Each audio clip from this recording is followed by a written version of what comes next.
Hi friends, welcome to back my channel merito point 09 में।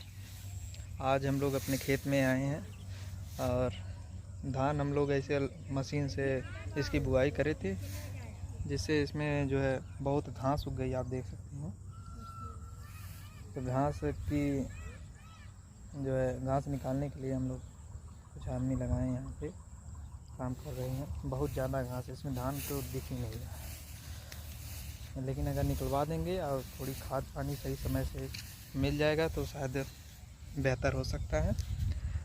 कहीं ना कहीं एक बार हमारे गांव में जो है एक आदमी थे, वही एक बार ट्राई किए वाला, मतलब मशीन से इसे छींट के बुआई करने के लिए। तो जो पैडी प्लांट है काफ़ी बेहतर हुआ था, क्योंकि उस वर्ष जो है बारिश काफ़ी बेहतर हुई थी। लेकिन अब की बार क्या हुआ कि बारिश उस हिसाब से हुई नहीं, और ये लास्ट में जुलाई में कुछ थोड़ी बहुत बारिश हुई है, और इतने समय में छोटे बड़े जो भी खरपतवार थे वो उग गए थे, और बारिश हल्की होने के बाद वो क्या नाम है काफ़ी बड़े साइज़ के हो गए हैं। आप देख सकते हैं, देखिए, जिसकी वजह से क्या नाम है इस पर दवाई जो है मतलब मारी जाती है घास पतवार को नष्ट करने के लिए, वो मतलब काम नहीं कर रही, क्योंकि बड़े साइज़ के हो गए हैं। तो इसीलिए जो है इनको क्या लोकल भाषा में क्या कहते हैं, सुहाई।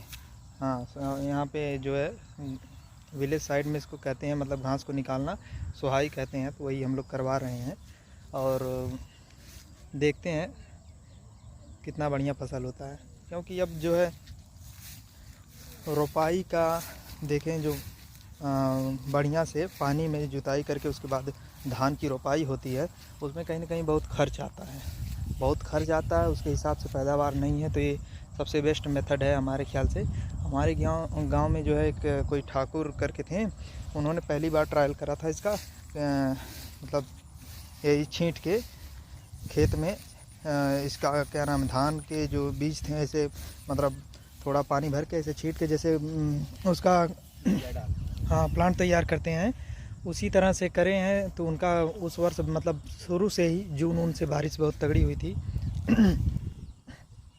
गले में खराश है थोड़ी, हाँ थोड़ी गले में खराश हो गई थी। तो यहाँ पे हमारे गांव में देखा जाए तो कहीं ना कहीं जो है 80 से 85% लोग जो हैं ऐसे ही मशीन से, या फिर ऐसे मतलब यहाँ जो लोकल भाषा में छिंटुआ कहते हैं, उस तरह से अपना धान की जो है बुआई करे हैं। लेकिन सबसे बड़ी समस्या इसमें देखने को ये मिल रही है कि यहाँ पे जो घास हैं काफ़ी जटिल टाइप की घास है, जैसे क्या नाम है, दूब हो गई, और कुछ यहाँ लोकल में सेवई वई कहा जाता है।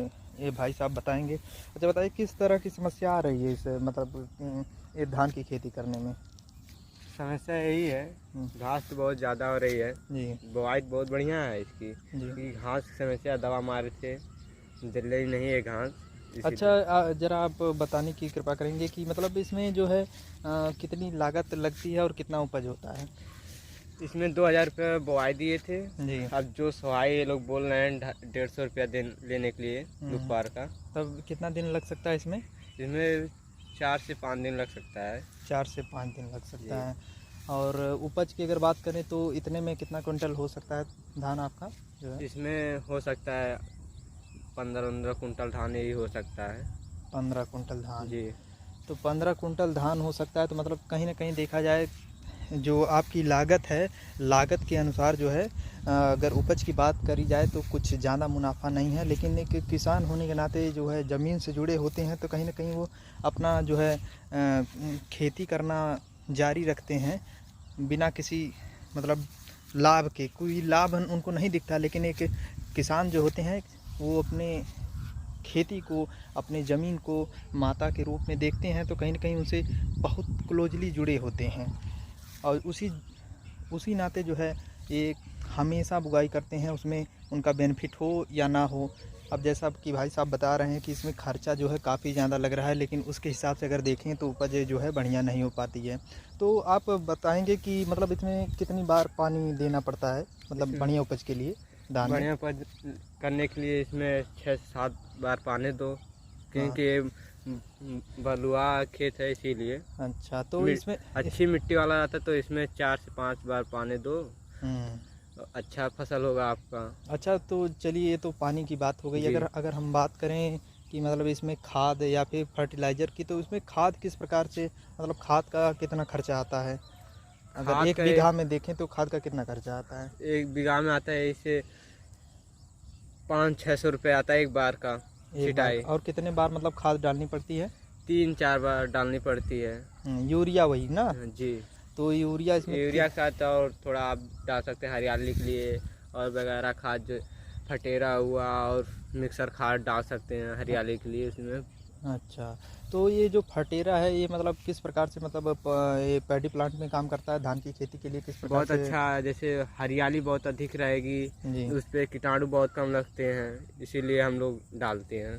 अच्छा, धन्यवाद जानकारी के लिए। तो यहाँ पे जो है हम लोग धंधारी गांव में हम देखें तो मूल रूप से निवासी भी यहीं के हैं, लेकिन जो है हम उतना मतलब खेती के बारे में हमें जानकारी नहीं है, तो भाई साहब ने बहुत अच्छी जानकारी दी।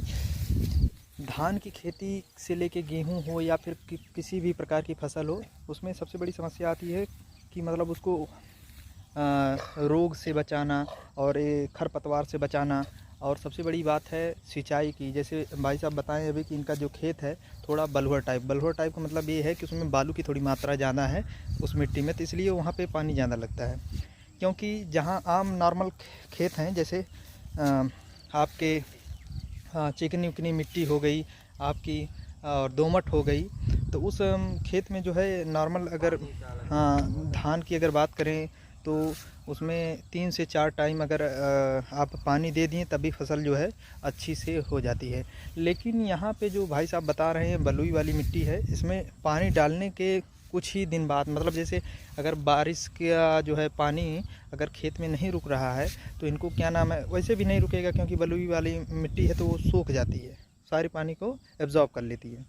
एब्जॉर्ब करने से होता ये है कि जो है फसल जो है आप धान का जो फसल होता है बढ़िया से पानी जो है पाता नहीं है, तो उसको बार बार कहीं ना कहीं सिंचाई करने की आवश्यकता पड़ती है, जिससे उनको जो है लागत जो कहीं देखा जाए कि मतलब उनके मुनाफा के अनुसार, उनके जो है फसल के पैदावार के अनुसार उनको लागत काफ़ी ज़्यादा लगानी पड़ती है। तो ये सारी समस्याएं खेती में आती हैं। और क्या नाम है, अभी तो मान लीजिए अगर समय से बारिश अगर हुई होती तो कहीं ना कहीं सबके खेतों में पानी बुआई के जस्ट मतलब 2-4 दिन या 10 दिन के अंदर अगर पानी हो जाता तो घास उगती ही नहीं। सबसे बड़ी समस्या यही है कि बारिश उतनी हुई नहीं है। पानी की समस्या, सबसे पहले सिंचाई करनी पड़ेगी 5 से 6 टाइम, जैसा कि भाई साहब बताए हैं।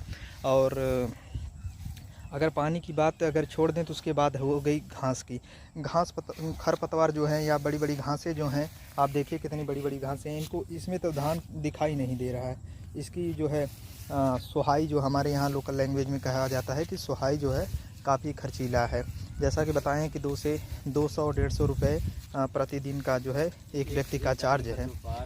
हाँ, और इसमें कम से कम 12 दिन लगेंगे आराम से, तो इससे जो है काफ़ी खर्चा बढ़ जाता है। बुआई के समय 2000 रुपये, सिंचाई का कम से कम मान लीजिए 2000, 6 टाइम 5 से 6 टाइम करने में 2000 करीब करीब खर्चा हो जाएगा।